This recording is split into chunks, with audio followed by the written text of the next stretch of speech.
இங்கேருந்து ஆளுங்கட்சியில் ஏற்கனவே சம்பாரிச்சது போதானே இப்போ ஆளுங்கட்சிக்கு எல்லா பேரும் ஓடுறாங்க ஏடிஎம்கேல என்னத்தை சம்பாரிச்சு என்ன பண்ண போகிறாங்க சொல்லுங்கள்.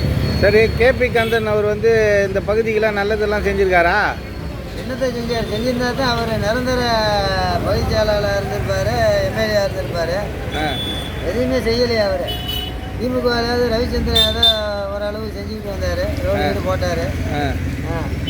அரவிந்த் ரமேஷ் எதுனா செஞ்சார். வேற யார் என்ன செஞ்சா? ஒன்றுமே செய்யலை. இப்போ இங்கேருந்து காவேரிக்காவுக்கு போயிருக்காங்க. ஆமாம், போட்டோ என்னத்தை பண்ணுறது? அவங்க சம்பாதிக்க தான். இப்போ நீங்கள் சந்தோஷப்படுறீங்களா தமிழக வெற்றி கழகத்துக்கு கேபி கந்தன் வந்து சேர்ந்ததுனால? சந்தோஷமே பண்ணலப்பா. நம்மளாம் இவ்வளோ வருஷமா காலமா இருந்தோம், இவ்வளோ நாள் என்ன சந்தோஷப்பட்டோம். அப்போ கேபி கந்தன் நீ தானே பார்த்து உட்காந்துங்கிறான், அந்த நாள் வரைக்கும் உட்காந்துங்கிறான். இப்போ கேபி கந்தனை சேர்த்தது வந்து விஜய் சாருக்கு ரைட்டா தப்பா? தப்புன்ற எல்லாத்தையும் சுற்றின்னு போனோம், சுற்றி நறுரோட்டில் விடணும். அப்போ விஜய் சாரு வந்தாருன்னா செய்வார், இனிமேல் பட்டு அவர் தான் வந்து உட்காரணும். அப்போ கேபி கந்தனை சேர்த்தது தப்பு. தப்பு. நீங்கள் என்ன சொல்கிறீங்க சார், உங்கள் கருத்து?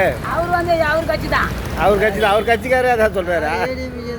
தாவேகா மட்டும் வந்து என்ன கிழிக்க போகிறாங்க? அது அம்மாவோட போச்சுப்பா. ஏடிஎம்கே அம்மாவோட போச்சு. ஆனால் அம்மா போல இவர் பண்ணணும், அவ்வளோதான். அம்மா போல இவர் பண்ணாருனாக்கா. தேங்க்யூ. நன்றி. இதெல்லாம் பிரிவண்டி அது இது எதுவுமே தேவையில்லை. ஏதோ உட்காரத்துக்கு